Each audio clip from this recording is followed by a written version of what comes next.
I'm Megan Greeson. My name is Adam Greeson.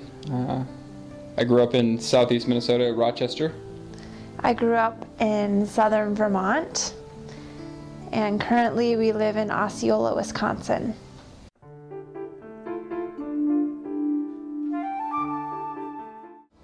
We both have some farm experience prior to starting our own farm. This next spring we worked on a raspberry farm for a couple seasons in Norway, and then Megan worked and I volunteered at a small vegetable farm in western North Carolina. And then this last season we worked for Common Harvest Farm in Osceola, Wisconsin. And after all those experiences, we decided to give farming on our own a try. This next season we're renting land in Hudson, Wisconsin.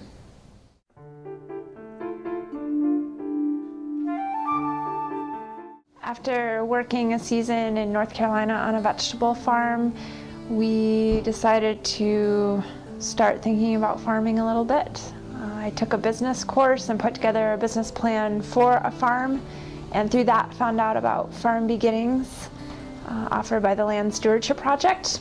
So we took Farm Beginnings in 2010, 2011, and following that started pursuing vegetable farming a little bit more seriously.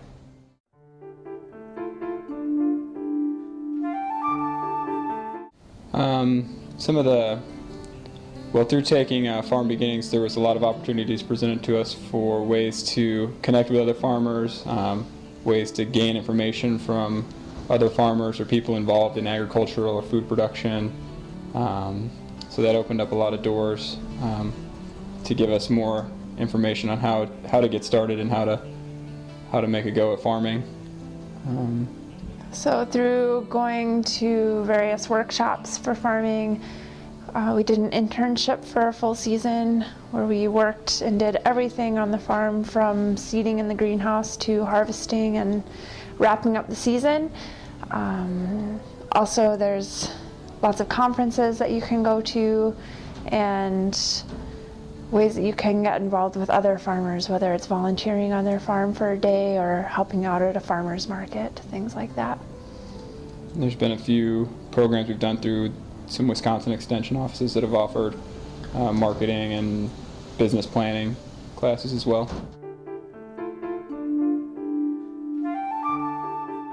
I think the biggest challenge for beginning farmers in general, especially if you aren't taking over the family farm or have a farm already, is all the capital purchases that you need to make, whether it be with a tractor on down to smaller hand tools, seed purchases, finding land.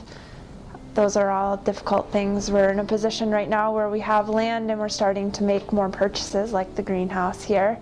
But being able to buy everything that you possibly need all at one time, as well as find the farm, that's a really difficult thing.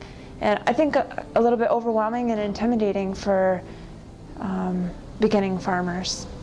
And neither of us growing up in a farming family or farming background, there's so much new information that we're just trying to keep up with and learn that you might have been exposed to if you grew up on a farm. So just the large amount of information that we're trying to access and use is it's difficult to get at all that sometimes.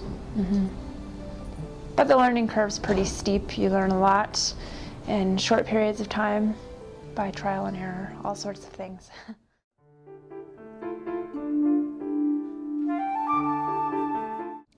Well, we went about it through renting.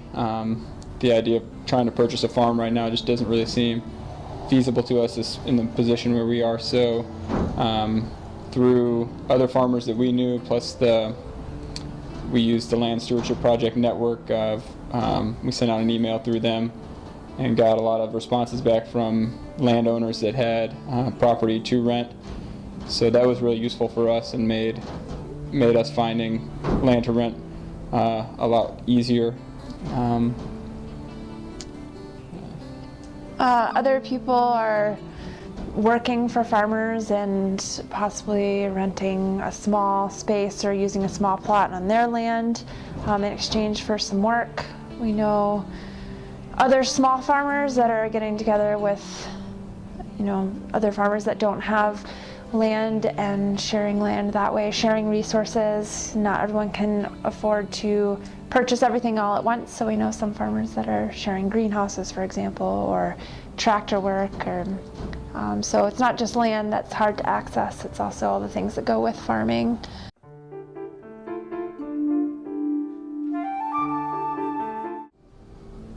Well, our immediate future goals starting next season are to farm on the 2 to 3 rented acres that we have here in Hudson. We want to sell our vegetables at a farmer's market, possibly here in Hudson, and a farmer's market in the Twin Cities. And then we have a little bit of interest in a small community-supported agriculture program, which is where people purchase shares or boxes of produce ahead of the beginning of the season, and then they get a box of produce each week for 15 to 20 weeks during the season. So in the far future, we want to eventually purchase a farm and continue doing some farmers markets and expand our CSA to a larger number of shares.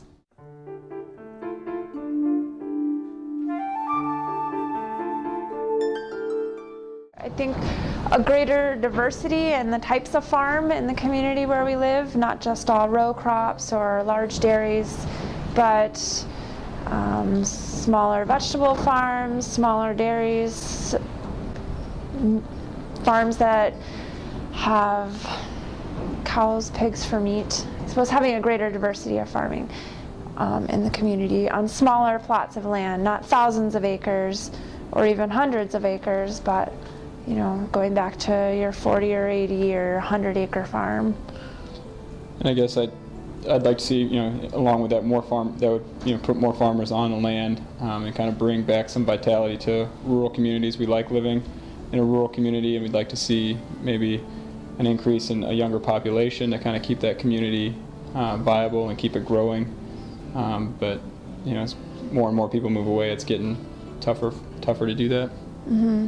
And a place too where you can raise your family and also have other things to do, not just living out in the country, but having a town to go and meet people in, and more vitality in the community as far as downtown. And it's not just about rural being associated with agriculture, and it is a very big deal here, but what else can the community be other than just large farms, I guess?